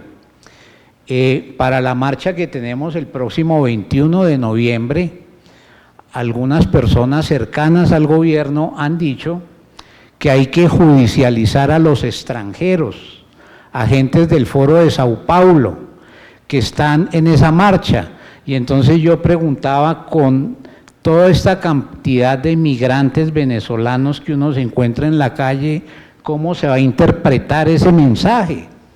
Porque es que cualquier venezolano indocumentado en la calle potencialmente puede ser objeto de judicialización, de ser agente del Foro de Sao Paulo por tener simplemente la nacionalidad venezolana. Entonces llamo la atención sobre eso, es un terreno muy escabroso. Este es nuestro primer intercambio de opiniones y muy seguramente vamos a tener nuevos elementos de juicio que al final del evento nos ayuden a precisar algunas de las discusiones que ya se han insinuado de manera muy constructiva en este panel. Muchas gracias, Armando. Sandra. Sí, no voy a decir nada más sobre este tema, ahora seguimos hablando. General Padilla, varias cosas sobre esa pregunta que hace usted. Mire, yo creo que hay primero quisiera decir que leí hace poco una cosa que escribió Joseph Stiglitz, que me pareció muy interesante, no a propósito de América Latina, pero él dice, hay dos cosas que están pasando en esta coyuntura particular que creo que puede tener que ver con unas de las manifestaciones en América Latina, no con todas, ciertamente no con la de Bolivia, por ejemplo, y él dice hay una conjunción de factores. Una, que las élites políticas que promovieron la implementación del modelo neoliberal, así a la gente todavía le parezca antipático decir modelo neoliberal, no entregaron los resultados que habían prometido. O sea, ya estamos en el momento de hacer la evaluación de la implementación del modelo y los entregables no aparecen por ninguna parte. No pasó aquello de que si los empresarios se desarrollaban enormemente, entonces habría generación de empleo y había superación de la desigualdad. O sea, todas las promesas que se hicieron en los 90s, digamos, fallaron estruendosamente y estamos en la coyuntura en la que nos estamos enfrentando a ese fallo. Y la gente, dice él, y eso está probado en el caso latinoamericano en las encuestas del Latinobarómetro para las Américas, ve como la contracara del modelo de desarrollo a la democracia liberal. Y entonces, consecuentemente, dice, no solamente está fallando el factor económico, sino que adicionalmente las instituciones democráticas tampoco están entregando resultados. Y estamos atravesando por un proceso de desencanto enorme con la democracia y con sus instituciones. Entonces, imagínese usted una coyuntura en donde está desencantado no solamente económicamente, sino también políticamente, digamos, ahí la fórmula es peligrosísima.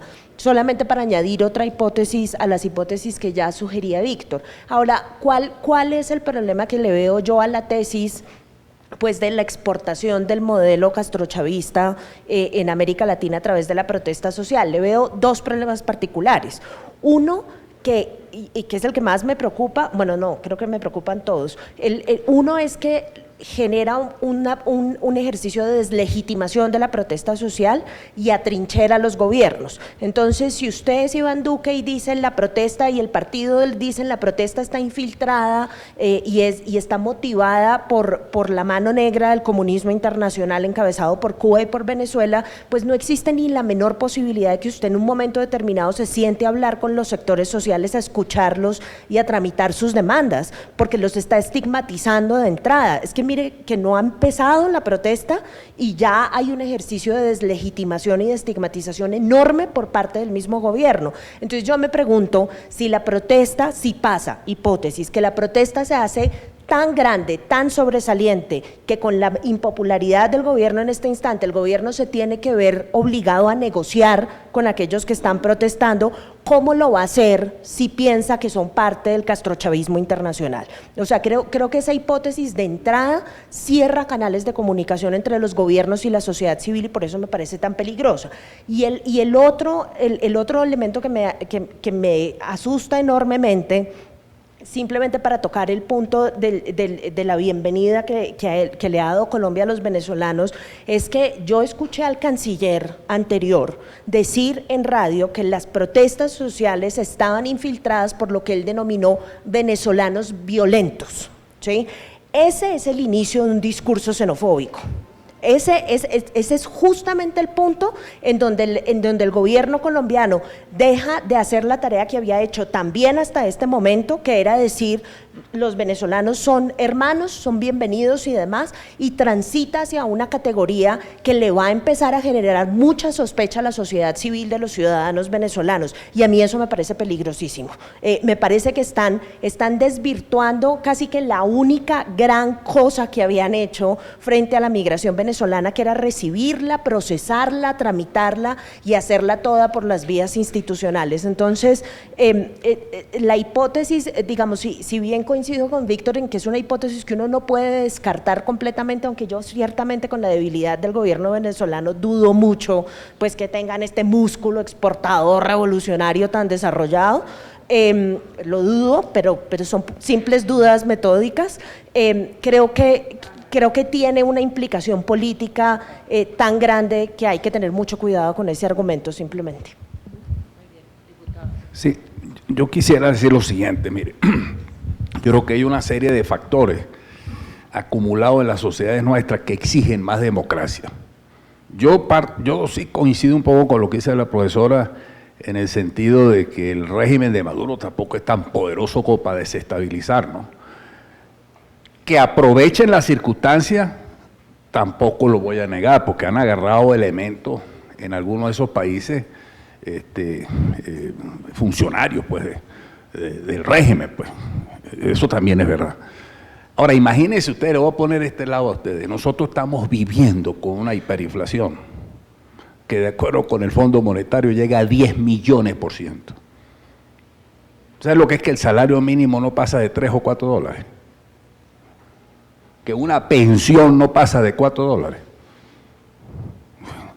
Y entonces ustedes se preguntan que cualquier manifestación entonces en Venezuela nos dicen que es la derecha, que es el imperialismo, que somos los golpistas, porque ese es el discurso, ¿no? Pasado mañana tenemos una marcha, pues, tenemos una concentración, bueno, ya la narrativa está puesta. Bueno, y en Venezuela los jubilados, el kilo de carne vale 70.000 bolívares. Carlos, que está ahí, que es de Fedecámara, conoce las cosas. 70.000 bolívares el kilo de carne, un cartón de huevo creo que vale 100.000 bolívares. Y el salario mínimo son 3 dólares, 4 dólares. Esa es la realidad que estamos viviendo en la sociedad venezolana. Supuestamente un gobierno socialista, obrero. Ahora, ¿cuál es el modelo? Yo sí creo que hay un modelo político que es de normativización de la sociedad. Militares cooptados, grupos colectivos armados, te van directamente a los barrios donde puede haber la protesta social, a ese líder lo desaparecen o lo ponen preso. Ese es un modelo político de represión que hay en Venezuela. Por eso que uno a veces dice, bueno, pues ¿cómo es posible que esto está pasando en otras partes y en un país donde el salario mínimo son 3 dólares? Por eso es que hay que motivar. Entonces yo sí creo que hay peligro. Yo soy de los que creo es en la democracia. Creo que hay que profundizar más la democracia, hay que luchar en la democracia. Caso Argentina, que el presidente Macri, derrotado, al otro día desayune con el presidente que ganó, eso no pasa en Venezuela.